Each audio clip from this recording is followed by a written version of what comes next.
HDFC market cap के हिसाब से भारत का सबसे बड़ा बैंक, 12 करोड़ से ज्यादा कस्टमर्स, 1,73,000 एम्प्लॉइज, 9,100 ब्रांचेज और करीब 21,000 ATMs। इन आंकड़ों से आपको अंदाजा तो लग ही गया होगा कि ये बैंक कितना बड़ा है। लेकिन क्या आपको पता है इसे शुरू किसने किया था? अपना बचपन एक छोटी सी चौल में बिताने वाले हसमुख भाई ने। लेकिन किस तरह इस गरीब लड़के ने वर्ल्ड की one of the largest bank बना डाली, सब कुछ हम बहुत डिटेल में जानने वाले हैं आज के इस वीडियो में। दोस्तों, वीडियो शुरू करने से पहले एक छोटी सी बात क्लियर करनी थी। अक्सर लोग HDFC का मतलब सिर्फ एक बैंक समझते हैं, लेकिन असल में जब HDFC की शुरुआत हुई थी तो वो एक बैंक नहीं बल्कि एक हाउसिंग कंपनी थी, जिसका मकसद था लोगों को घर खरीदने के लिए लोन देना। और इस कंपनी का नाम था HDFC लिमिटेड। बाद में इसी ने ही शुरू किया HDFC बैंक, जो आज इंडिया का सबसे बड़ा प्राइवेट बैंक बन चुका है। तो इस वीडियो में हम पहले जानेंगे HDFC लिमिटेड की स्टोरी, जो कि बहुत ही इंस्पायरिंग है, और फिर हम आपको लेकर चलेंगे HDFC बैंक की उस जर्नी पर जिसने इसे आज इंडिया का सबसे बड़ा बैंक बना दिया। तो फिर कोई कंफ्यूजन मत रखिएगा, बस वीडियो के साथ बने रहिए, आगे सब कुछ स्टेप बाय स्टेप क्लियर होता जाएगा। तो दोस्तों, कहानी शुरू होती है 10 मार्च 1911 से, जब सूरत की एक मिडिल क्लास फैमिली में जन्म हुआ हसमुख भाई पारेख का। बचपन एक छोटी सी चौल में बीता, जहां ना पैसे थे ना कोई सुख सुविधा, लेकिन हसमुख भाई के सपने हमेशा बड़े थे। इसीलिए वह दिन में पढ़ाई करते और रात में पार्ट टाइम जॉब। उनकी मेहनत और लगन का ही नतीजा था कि उन्हें लंदन स्कूल ऑफ इकोनॉमिक्स में पढ़ाई के लिए स्कॉलरशिप मिल गई। पढ़ाई पूरी करने के बाद जब वापस वह भारत लौटे तो मुंबई के सेंट जेवियर्स कॉलेज में 3 सालों तक इकोनॉमिक्स पढ़ाया। लेकिन हसमुख भाई का दिल तो कहीं और ही लगता था। उन्हें टीचिंग से ज्यादा इंटरेस्ट था फाइनेंस इंडस्ट्री में। इसीलिए उन्होंने लेक्चरर की जॉब छोड़ दी और उस दौर की जानी मानी स्टॉक ब्रोकिंग फर्म हरकिशन दास लुक्ष्मीदास को ज्वाइन कर लिया। यही वो जगह थी जहां उन्होंने इंडियन फाइनेंशियल मार्केट को गहराई से समझा, और यहीं से शुरू हुआ उनका असली सफर। फिर आया साल 1956, जब पारेख साहब ने ICICI को डेप्यूटी जनरल मैनेजर के रूप में ज्वाइन किया। और फिर उनकी मेहनत और लीडरशिप का असर ये हुआ कि सिर्फ 16 साल बाद ही, यानी कि 1972 में उन्हें ICICI का चेयरमैन एंड मैनेजिंग डायरेक्टर बना दिया गया। यहाँ काम करने के दौरान उन्होंने देखा कि उस टाइम पर बैंक सिर्फ बड़े बड़े इंडस्ट्रियलिस्ट और रिच बिजनेसमैन को ही लोन देने में इंटरेस्टेड थे, लेकिन एक आम इंसान और एक मिडिल क्लास एम्प्लॉय जो अपना खुद का घर बनाना चाहता था, उसके लिए होम लोन लेना ऑलमोस्ट इम्पॉसिबल था। उस टाइम इंडिया में कोई भी ऐसा स्ट्रक्चर्ड होम लोन सिस्टम ही नहीं था जो कि आम लोगों को आसानी से लोन दे सके। मतलब अगर किसी मिडिल क्लास इंसान को अपना घर बनाना होता तो या तो वो पूरी जिंदगी पैसे बचाता और बुढ़ापे में जाकर एक छोटा सा घर बना पाता, या फिर लोग पूरी जिंदगी किराए के घर में ही गुजार देते थे। दूसरी तरफ अमेरिका और यूरोपियन देशों में लोग अपनी जवानी में ही होम लोन लेकर घर खरीद लेते थे। ऐसे में हसमुख भाई पारेख को यह रियलाइज हुआ कि अगर फॉरेन कंट्रीज में होम लोन सिस्टम इतना स्मूथली चल सकता है तो फिर इंडिया में क्यों नहीं। बस फिर क्या था, उन्होंने डिसाइड कर लिया कि एक ऐसा इंस्टीट्यूशन बनाएंगे जो कि आम लोगों को आसानी से होम लोन्स दे सके। इसके बाद साल 1976 में ICICI से रिटायरमेंट के बाद उन्होंने इस ड्रीम पर काम करना शुरू कर दिया। लेकिन जब वो ये आइडिया लेकर उस टाइम के finance secretary doctor Manmohan Singh के पास पहुंचे तो जवाब आया, ये कॉन्सेप्ट इंडिया के लिए बिल्कुल नया है और सक्सेस की कोई गारंटी भी नहीं है।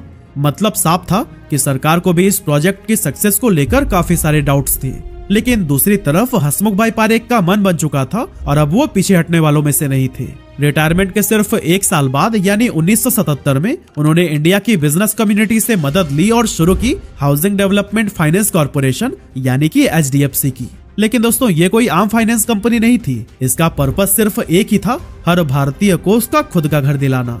यह भारत की पहली हाउसिंग फाइनेंस कंपनी थी जो सिर्फ और सिर्फ होम लोन्स पर फोकस करती थी। लेकिन अब इस नए वेंचर को सक्सेसफुली चलाने के लिए एक विजनरी और हाईली स्किल्ड लीडर की जरूरत थी। इसीलिए हसमुख भाई पारेख ने अपने भतीजे दीपक पारेख को HDFC से जुड़ने के लिए इनवाइट किया। असल में दीपक पारेख ने Institute of Chartered Accountants in England and Wales से CA की पढ़ाई की थी और उस टाइम वो चेज मैनहट्टन बैंक में एक हाई पेइंग जॉब कर रहे थे। असल में चेज मैनहट्टन बैंक को ही अब JP मॉर्गन चेज के नाम से जाना जाता है। दीपक पारेख को ग्लोबल फाइनेंस और बैंकिंग का जबरदस्त एक्सपीरियंस था और वो बहुत अच्छी खासी कमाई कर रहे थे। लेकिन इसके बावजूद जब हसमुख भाई ने उन्हें HDFC ज्वाइन करने के लिए कहा तो बिना किसी हिचकिचाहट के उन्होंने ये ऑफर एक्सेप्ट कर लिया। वापस इंडिया आने के बाद से दीपक पारेख जी जान से HDFC के साथ में लग गए। लेकिन ये सफर आसान बिल्कुल भी नहीं था। उस दौर में लोग लोन लेने से डरते थे। लोगों को लगता था लोन मतलब कर्ज, और कर्ज तो बुरा होता है। समाज में कर्जदार होना शर्म की बात मानी जाती थी। ऊपर से लोगों को बैंक्स और फाइनेंशियल इंस्टीट्यूशंस पर भरोसा ही नहीं था, क्योंकि उनका मानना था कि ये सब तो बस अमीरों के लिए बने हैं, हम मिडिल क्लास वालों के लिए नहीं। मतलब कि ज्यादातर इंडियंस मेंटली रेडी ही नहीं थे ये मानने के लिए कि लोन लेकर भी घर बनाया जा सकता है। अब दीपक पारेख के सामने सबसे बड़ा सवाल था, लोगों का ये माइंडसेट बदलेगा कैसे। इसके लिए उन्होंने 3 बड़े स्टेप्स लिए। सबसे पहले उन्होंने सिंपल और फ्लेक्सिबल ईएमआई सिस्टम इंट्रोड्यूस किया। दीपक पारेख ने लोगों को समझाया कि लोन एकदम से चुकाने की चीज नहीं होती है, बल्कि इसे छोटे छोटे हिस्सों में यानी ईएमआई के जरिए भी आराम से चुकाया जा सकता है। इसके लिए उन्होंने पहला स्ट्रक्चर्ड ईएमआई सिस्टम इंट्रोड्यूस किया, जो लोगों की मंथली इनकम के हिसाब से कस्टमाइज किया जा सकता था। दूसरा, अगर इनकम कम हो जाए तो फिर फ्लेक्सिबल रीपेमेंट ऑप्शंस भी इंट्रोड्यूस किए गए। और तीसरा, एचडीएफसी ने लोन की रीपेमेंट पीरियड 15 से 20 साल तक की रखी, ताकि ईएमआई कम आए और ये लोगों पर बोझ न बने। अब धीरे धीरे इंडियंस को समझ में आ गया कि अरे, जितना हम रेंट हर महीने देते हैं उतने में ही तो ईएमआई देकर अपना घर भी खरीदा जा सकता है। इन सब सुविधाओं के साथ ही एचडीएफसी ने कस्टमर फ्रेंडली सर्विस दी, ताकि लोग खुलकर लोन के बारे में सवाल पूछ सके। इन सारे एफर्ट्स का नतीजा ये हुआ कि धीरे धीरे एचडीएफसी के कस्टमर्स बढ़ने लगे और फिर 1980 से लेकर 1990s तक एचडीएफसी बन गया इंडिया का सबसे बड़ा हाउसिंग फाइनेंस प्रोवाइडर। चाहे बड़े शहर हो, छोटे कस्बे या गाँव, लाखों इंडियन फैमिलीज का घर खरीदने का सपना एचडीएफसी ने पूरा किया। लेकिन यहाँ एक सवाल यह आता है कि एचडीएफसी तो कोई बैंक था नहीं, तो फिर ये लोन देने के लिए पैसे कहाँ से लाता था। तो दोस्तों, एचडीएफसी ने शुरुआती फंडिंग बड़े फाइनेंशियल इंस्टीट्यूशंस और फॉरेन इन्वेस्टर्स से ली, जो कि इंडिया में हाउसिंग फाइनेंस को सपोर्ट करना चाहते थे, और इसमें वर्ल्ड बैंक जैसी एजेंसीज भी शामिल थी। लेकिन फिर धीरे धीरे जब एचडीएफसी की क्रेडिबिलिटी बढ़ने लगी तो लोकल इंडियन इन्वेस्टर्स ने भी इसमें इंटरेस्ट दिखाया और कंपनी में अच्छा खासा इन्वेस्टमेंट किया। अब शुरुआत में तो सब कुछ बहुत अच्छे से चल रहा था, लेकिन हर ग्रोथ स्टोरी में एक ट्विस्ट तो होता ही है ना। साल 1990 में एचडीएफसी के सामने एक बड़ी मुश्किल आ खड़ी हुई।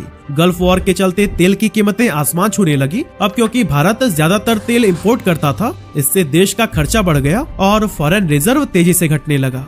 अब इस इकोनॉमिक क्राइसिस से निपटने के लिए आरबीआई ने इंटरेस्ट रेट बढ़ा दिए, ताकि इन्फ्लेशन को रोका जा सके और इंडियन रुपए की वैल्यू बचाई जा सके। लेकिन जब आरबीआई ने यह कदम उठाया तो इसका सीधा इम्पैक्ट एचडीएफसी पर पड़ा। अब उन्हें दूसरे बैंकों से सस्ता लोन मिलना मुश्किल हो गया, जिससे धीरे धीरे कंपनी का प्रॉफिट कम होने लगा। पर दोस्तों, दीपक पारेख हार मानने वालों में से थोड़ी न थे। उन्होंने सोल्यूशन ढूंढना शुरू किया और फिर 1991 में उन्हें एक जबरदस्त आइडिया मिला। एक्चुअली 1991 में जब भारत में एलपीजी रिफॉर्म्स यानी लिबरलाइजेशन, प्राइवेटाइजेशन और ग्लोबलाइजेशन लागू हुए, तो फिर सरकार ने प्राइवेट कंपनीज को बैंकिंग लाइसेंस देना शुरू कर दिया।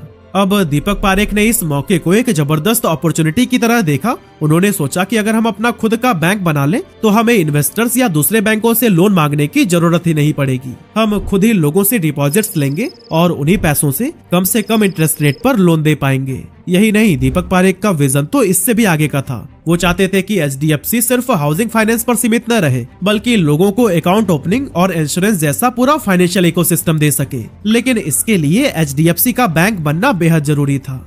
लेकिन दोस्तों, जब दीपक जी ने एचडीएफसी बोर्ड के सामने ये प्रपोजल रखा तो फिर सभी ने मना कर दिया।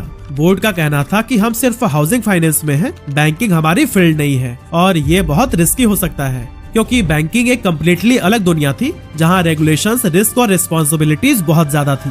लेकिन दीपक पारेख का विजन क्रिस्टल क्लियर था। उन्होंने बोर्ड को समझाया कि अगर हमें लॉन्ग टर्म और सस्टेनेबल ग्रोथ चाहिए तो फिर एक बैंक का होना बहुत जरूरी है। काफी कोशिशों और डिस्कशंस के बाद आखिरकार दीपक पारेख बोर्ड को कन्विंस करने में कामयाब तो हो गए, लेकिन बोर्ड ने हाँ बोलने से पहले 2 शर्तें रखी। सबसे पहली शर्त थी कि एचडीएफसी की एग्जिस्टिंग टीम नए बैंक को नहीं संभालेगी। ये बैंक एक कम्प्लीटली न्यू लीडरशिप और इंडिपेंडेंट मैनेजमेंट के साथ में चलेगा। दूसरी शर्त थी कि दीपक पारेख खुद डे टू डे ऑपरेशंस में एक्टिवली शामिल नहीं होंगे, वो सिर्फ गाइडेंस देंगे जब जरूरत होगी। अब ये शर्तें थोड़ी सख्त जरूर थी, लेकिन पारेख जी को पता था कि अगर सही लीडर मिल गया तो फिर ये बैंक इंडिया में गेम चेंजर साबित होगा। और फिर इसी भरोसे के साथ 1994 में एचडीएफसी बैंक की नींव रखी गई। लेकिन अब सवाल था कि इस बैंक को चलाएगा कौन, क्योंकि इसके लिए किसी एक ऐसे लीडर की जरूरत थी जो न सिर्फ बैंकिंग सेक्टर को बल्कि इंडियन मार्केट की कॉम्प्लेक्सिटी को भी अच्छे से समझता हो। और फिर इसके लिए दीपक पारेख ने आदित्य पुरी को चुना, जो कि उस समय सिटी बैंक मलेशिया के सीईओ थे। अब दोस्तों, यहाँ पर आदित्य पुरी भी एक हाई पेइंग, स्टेबल और कंफर्टेबल जॉब में थे, लेकिन दीपक पारेख जानते थे कि पुरी जी के पास वो सारी क्वालिटीज हैं जो कि इस नए बैंक को चाहिए। अब किसी भी इंसान को सिटी बैंक जैसी स्टेब्लिश कंपनी छोड़कर एक बिल्कुल नए और रिस्की सफर में लाना आसान तो बिल्कुल भी नहीं था, लेकिन फिर भी दीपक पारेख जी ने उन्हें कन्विंस कर लिया और इस तरह से सितंबर 1994 में आदित्य पुरी ने एचडीएफसी बैंक के सीईओ का पद संभाला। लेकिन उन्होंने एक शर्त भी रखा कि उनके डिसीजन में कोई भी दखलंदाजी नहीं करेगा। लेकिन दोस्तों, जब आदित्य पुरी पहली बार अपना ऑफिस देखने के लिए पहुंचे तो फिर वो एकदम शॉक्ड रह गए, क्योंकि ना तो वहाँ चमचमाती कॉर्पोरेट बिल्डिंग थी, ना कोई एयर कंडीशन और लग्जरी सेटअप। असल में एचडीएफसी बैंक की शुरुआत मुंबई के सेंटोज हाउस में हुई थी, जहां टूटी फूटी कुर्सियां थी, अधूरा फर्नीचर और जगह जगह टेम्परेरी वुडन पार्टीशंस लगे हुए थे। असल में एचडीएफसी बैंक की जो पहली टीम बनाई गई थी उसमें बैंक ऑफ अमेरिका, न्यूयॉर्क की मेरिल लिंच और आरबीआई जैसे वर्ल्ड क्लास इंस्टीट्यूशंस से टॉप प्रोफेशनल्स को हायर किया गया था, जो कि high rise buildings, glass cabin और मॉडर्न टेक सिस्टम्स के आदी थे। लेकिन वो लोग एक ऐसे बैंक में कदम रखने जा रहे थे जहां ना सुविधा थी, ना बहुत बड़ा ब्रांड नेम और ना ही कोई गारंटी कि ये बैंक आगे भी चल पाएगा या नहीं। ऊपर से 1990s के उस दौर में इंडियन बैंकिंग सेक्टर पूरी तरह से सरकारी बैंकों के कब्जे में था। एसबीआई, पीएनबी और बैंक ऑफ बड़ौदा जैसे जायंट्स मार्केट में छाए हुए थे और जनता का भरोसा भी बस इन्हीं पर ही था। जबकि प्राइवेट बैंक में लोग अपना पैसा जमा करने से डरते थे, क्योंकि उन्हें लगता था कि कहीं ये बैंक उनका पैसा लेकर न भाग जाए। ऐसे में आदित्य पुरी और उनकी टीम के लिए सबसे पहला और बड़ा चैलेंज था कि वो लोगों का भरोसा कैसे जीते। असल में 90s से पहले इंडिया में बैंकिंग एकदम स्लो, बोरिंग और पेपर वर्क से भरी हुई चीज मानी जाती थी। बैंकिंग सिर्फ अमीर बड़े इंडस्ट्रियलिस्ट और बिजनेसमैन के लिए थी। आम आदमी के लिए बैंक जाना भी एक टेंशन जैसा लगता था। इसीलिए आदित्य पुरी और उनकी टीम ने अपनी बैंकिंग सर्विसेज को जितना हो सके लोगों के लिए आसान बनाया। उन्होंने सेविंग अकाउंट्स और फिक्स डिपॉजिट्स को एग्रेसिवली प्रमोट किया ताकि हर इंडियन बैंकिंग से जुड़े। और फिर जब लोग एचडीएफसी बैंक से जुड़ने लगे तब पर्सनल लोन, क्रेडिट कार्ड और छोटे छोटे बिजनेसेस को फंडिंग देने जैसी सर्विसेज भी शुरू कर दी गई। इस सब का असर ये हुआ कि साल 1996 में एचडीएफसी बैंक की बैलेंस शीट 10 बिलियन रुपए को पार कर गई थी। उसी टाइम आदित्य पुरी ने देखा कि इंडिया में मोबाइल फोन्स का बूम आ रहा है, इसीलिए उन्हें एक नया आइडिया आया कि अब बैंकिंग को सिर्फ ब्रांचेस में क्यों रखें जब वो हर इंसान के पॉकेट तक पहुंच सकती है। इसी सोच के साथ साल 2000 में एचडीएफसी बैंक ने पहली बार इंट्रोड्यूस किया एसएमएस बेस्ड मोबाइल बैंकिंग। अब कस्टमर्स को ब्रांच जाने की जरूरत नहीं थी, बस एक एसएमएस भेजिए और आपका balance check, mini statement, chequebook request और यहाँ तक कि डिटेल्ड अकाउंट स्टेटमेंट भी आ जाएगा। एचडीएफसी बैंक के इस कदम से बैंकिंग सुविधाएं पहले से और भी ज्यादा कन्वीनियंट और फास्ट बन गई, जिस वजह से ये बैंक धीरे धीरे लोगों की पहली पसंद बनने लगा। खैर, इस दौरान एचडीएफसी अपने ग्रोथ फेज को बहुत अच्छे से एंजॉय कर रहा था, लेकिन तभी साल 2008 में आई एक ऐसी तूफानी लहर जिसने पूरी दुनिया की इकोनॉमी को हिलाकर रख दिया, ग्लोबल फाइनेंशियल क्राइसिस। ये मंदी इतनी भयानक थी कि दुनिया के कुछ सबसे बड़े फाइनेंशियल इंस्टीट्यूशन ही डूब गए। यहाँ तक कि लेमन ब्रदर्स, वॉशिंगटन म्यूचुअल और मेरिल लिंच जैसे बड़े नाम भी इस चपेट में आ गए थे। लेकिन ये क्राइसिस आया कैसे था? असल में अमेरिका के बैंकों ने बड़ी तादाद में सस्ते होम लोन्स बांटने शुरू कर दिए। यहाँ तक कि उन लोगों को भी लोन दिया गया जिनके पास उन्हें चुकाने की आर्थिक क्षमता भी नहीं थी। जब लाखों लोग लोन चुकाने में फेल हो गए तो पूरी बैंकिंग सिस्टम हिल गई और अमेरिका का फाइनेंस एम्पायर एक एक करके गिरने लगा। इसका असर सिर्फ अमेरिका तक सीमित नहीं रहा, बल्कि पूरी दुनिया की इकोनॉमी क्राइसिस में आ गई। इंडिया भी इससे अछूता नहीं रहा। सेंसेक्स एक साल में 50% तक गिर गया। कंपनीज को कैश की भारी कमी होने लगी और बैंक्स के ऊपर भी रीपेमेंट का भारी दबाव बढ़ने लगा। लेकिन इसी बवंडर के बीच एचडीएफसी चट्टान की तरह अडिग खड़ा रहा। लेकिन सवाल है कि आखिर कैसे? तो दोस्तों, जवाब है secure banking strategy. HDFC bank ने कभी भी हाई रिस्क लोन्स पर भरोसा नहीं किया, मतलब ऐसे लोगों को लोन ही नहीं दिया जो कि रीपे करने की कंडीशन में नहीं थे।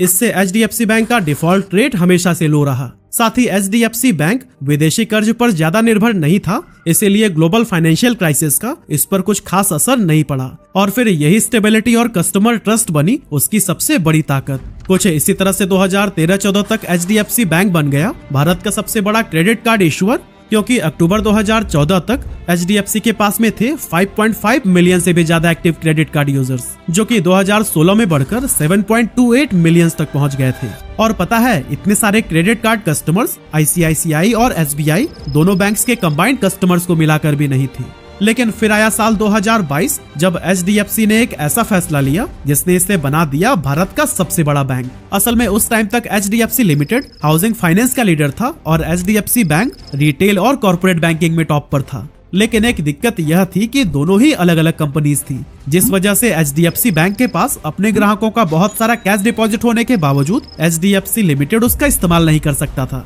और उसे होम लोन देने के लिए डिपॉजिट्स महंगे रेट पर दूसरों से लेने पड़ते थे। लेकिन फिर इसी प्रॉब्लम को ही सॉल्व करने के लिए लिया गया एक विजनरी स्टेप। अप्रैल 2022 में दोनों जायंट्स ने अनाउंस किया कि वो मर्ज हो रहे हैं, क्योंकि एचडीएफसी बैंक और एचडीएफसी लिमिटेड दोनों एक साथ मिलकर फाइनेंशियल पावर हाउस बन सकते थे। अब क्योंकि ये भारत का सबसे बड़ा फाइनेंशियल मर्जर था, इसीलिए इन्हें कई सारे रेगुलेटरी अप्रूवल्स की जरूरत पड़ी और फिर सारे प्रोसेस को पूरा करने के बाद 1 जुलाई 2023 को यह ऐतिहासिक मर्जर कंप्लीट हो गया। इस मर्जर के बाद से एचडीएफसी लिमिटेड का इंडिपेंडेंट अस्तित्व खत्म हो गया और उसके सारे कस्टमर, शेयर होल्डर्स और home loan account HDFC bank का हिस्सा बन गए। इस मर्जर के बाद से एचडीएफसी बैंक ने इतिहास रच दिया और ये बन गया इंडिया का सबसे बड़ा प्राइवेट बैंक और एसेट्स के मामले में स्टेट बैंक ऑफ इंडिया के बाद देश का दूसरा सबसे बड़ा बैंक, जिसकी बैलेंस शीट अब पहुंच चुकी है 37 लाख करोड़ रुपए के भी पार।